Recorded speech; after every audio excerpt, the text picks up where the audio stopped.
Some of you might know that I have a 3D printer. Now, unfortunately, it is broken, but a few weeks ago, I 3D printed a few really cool things on my 3D printer that are for reptiles. So I'm gonna send you back in time and see how this thing created some really cool things, or were they just terrible? Yo, what's going on, guys? Alright, we are back home, we have the animals. I've become a planetarian.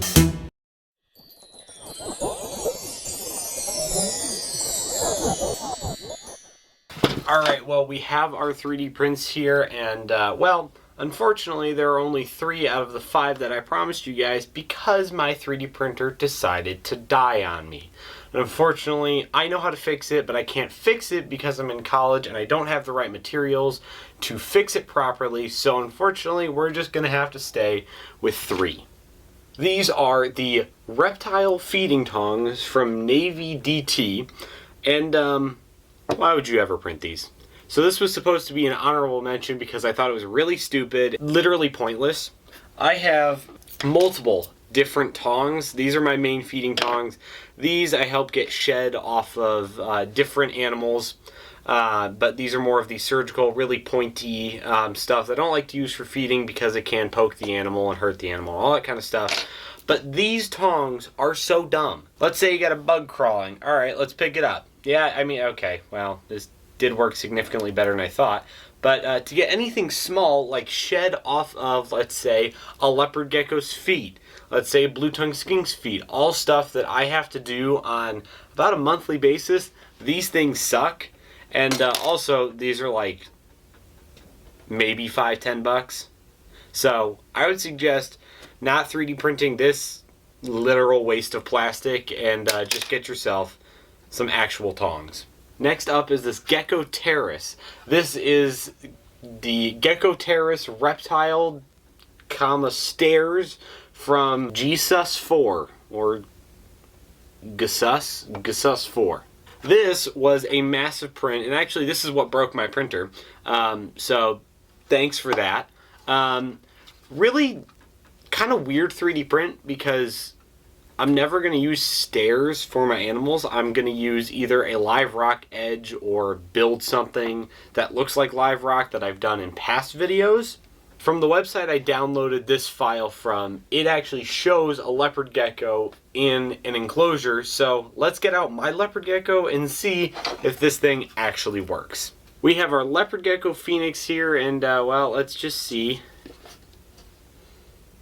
Well, she doesn't know how to use stairs, surprisingly enough. So as previously mentioned, leopard geckos don't understand stairs, surprisingly enough. And this ramp feature on the front part of this sounds like a good idea, but most likely they're not going to use it as intended. She might. Leopard geckos might, because they kind of choose the path of most resistance a lot of the times. So we're gonna see if she'll do it. You gonna climb for me? You're just gonna go around it. Yeah, okay. I will say she would probably rather use this as a hide instead of an actual climbing space. I will say leopard geckos do like to climb sometimes, so it's not crazy out of the question. Oh well, she was kind of using it because I put her up there, but she seems to not use it. She also does not like the bribe of bugs. So, I will say for the size of this build, it is kind of cool. It is a little bit difficult. I had to cut it. Hey, let's not do that. The actual printing of this was pretty terrible. I had to cut it up into 4 different parts, and this took a long time to actually print. Before we get on to our last animal, I want to give a huge shout out to the Patreon members that have subscribed to my Patreon. If you want to go down and link in the description down below and click on that link and join the Patreon, you get extra content, like maybe seeing these 3D prints finish, and you know, a little bit more stuff like that, and what I'm doing in my daily life to add really cool enrichment to these animals' lives. Now, putting away this item, we have our final item, which is one of the coolest things I've found online, and actually it was free to print. This is the bug fountain. This is the bug fountain for Reptiles Bug Tower Reptile Feeder. This is honestly one of the coolest things I found for free that I could print, and I think it might work. I have some ideas on where it could fail, but without further ado, let's fill this up with some crickets and see if it'll work. Now, before we fill this up, the actual idea of this is you put your crickets or superworms, probably crickets, in the well of this fountain, I guess, and they would climb up this, and then once they get high enough, the animal can spot it and go eat it. Now, there are feeders that people use for chameleons where they climb up the side of the enclosure, but they are all contained. That this will probably fail on is the actual point is there's no lid to catch the animals catch the crickets when they jump off of this. Most likely they're going to climb all the way up to the top and just hop right out. Or climb the sides, because it is 3D printed and it has a texture, so they might be able to climb it even. Without further ado, let's put some crickets in it.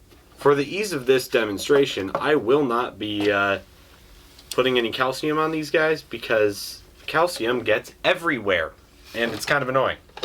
But let's see how this works. Well, from what I can tell, it is working. They are climbing. There aren't many left alive, unfortunately. This is my day to actually go get more, and I just have not gone and gotten more yet. But it does look to be working. But the question is, will the blue-tongued skink that I have on the table, Athena here, actually recognize, oh, don't be that way, recognize them as food, and can she actually get them off without totally tipping this thing and messing up the entire thing? Oh, okay, so she's looking at the ones that are in the basin and not actually in or on there. There's one right there. Look. Get him. There's nothing in those eyes. Get him. So I will say the idea is there. Oh, okay. There you go. I will say this, in hindsight, is a good idea. Now, unfortunately, if your crickets are not very mobile or don't like to really move that much, this is not going to work very well because, especially if you have a bigger lizard like a blue-tongued skink, doesn't have the tongue that can actually grab them off of things, like let's say a bearded dragon or a chameleon, she is going to really struggle with getting these things off and into her mouth because this gap in between the fountain part and the basin is tiny. So she's not going to be able to fit her chunky little head in there. No, you aren't. And this is why we feed her superworms and not crickets, because Jesus. Well, I would say this is a pretty cool 3D print, so if I were you, I would print this thing.